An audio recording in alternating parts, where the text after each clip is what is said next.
Hey guys, May 7th. This is Professor Pumpkin in the kingdom of the cabbage. No, just messing with you.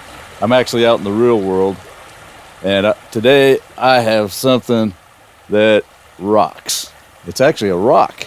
Wait till you see this rock. You're going to love it, guys.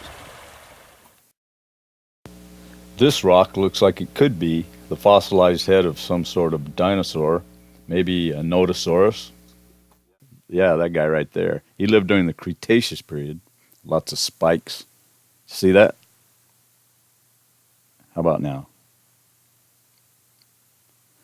This particular specimen was a mummified fossil, meaning that it didn't mineralize the same as most dinosaur bones, but it floated around on top of the water, and a lot of the structures were preserved. You can see the eyeball, where the skull is broken away a little bit, the spike there.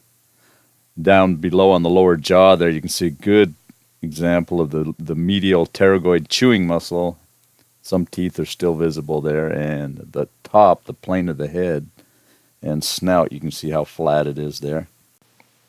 Okay, here we're looking at the bottom side of that head. This was the part that was facing down as the animal floated in the water. The upper side was drying and mummifying in the sun. This part was facing down. In the foreground, there's a slight patch there. It looks like a pattern of the bark of a lycopod tree. My guess is this animal was floating on a log, and the impression of the bark remained on that side. You might say, well, that's just a lycopod tree. That's not an animal. That's not a Nodosaurus head. But I couldn't deny the anatomical correctness of the other side of this structure. The only guess I could make is that it was probably laying on a log that was floating nearby. These creatures lived near water, near vegetation, and the water surged out and back quite frequently. Here's some other views of that skull. This was probably a Nodosaurus, member of the Ankylosaurians. They didn't have the rock structure on the end of their tail. This is a very well mummified Nodosaurus that was found in Alberta, Canada. And you can compare the head with the one that I have here. This is a map of the United States 75 million years ago. An ocean separated the United States. That circle there shows inside there, you can see a little land bridge starting to form. That happened quite frequently. There you can see the arrows show possible routes of Ankylosaurians, Nodosaurs, and the circle there is Alabama, central Alabama. That's the general area where my fossil was found, but these Nodosaurus fossils have been found all over the world.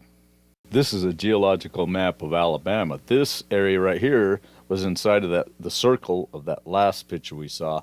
The dark green layer there, that's actually called the Tuscaloosa Group rock. It's actually the very shoreline, of the very edge of that ancient ocean. Just north of there, the land rises in altitude, and that was actually an ancient beach. We find some great fossils along this area.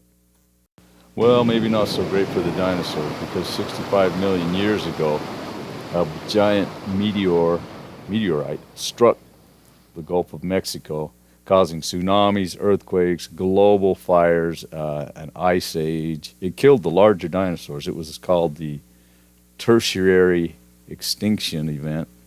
That meteorite wreaked all kinds of havoc all over the globe.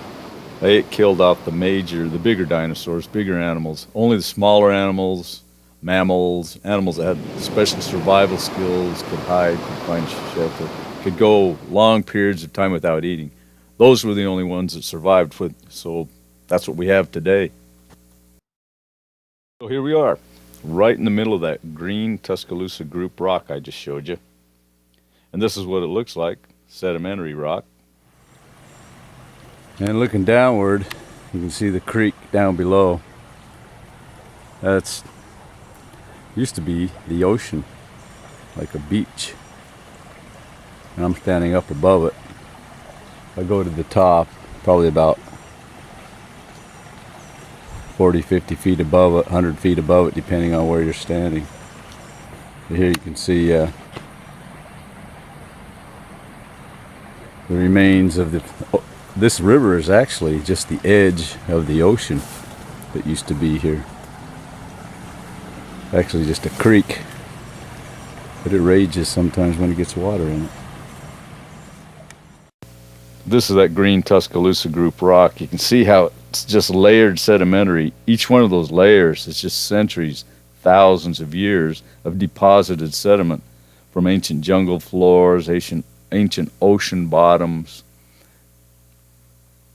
Then you can see how it's fallen away. It layers, breaks away, forms boulders, rolls down the hill. This is some kind of three-toed dinosaur footprint, maybe the legendary Frogzilla, but that hasn't been proven yet.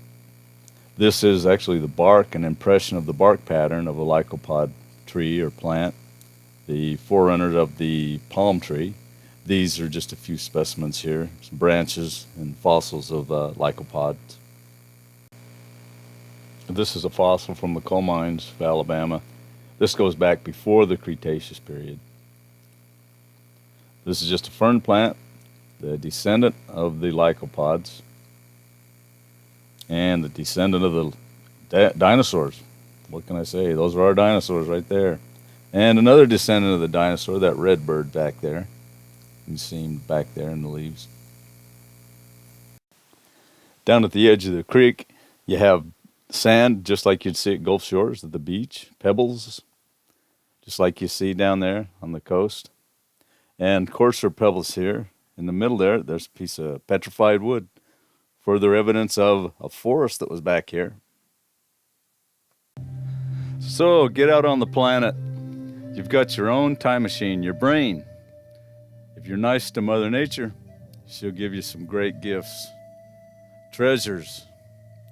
Thanks for watching. Take care, guys.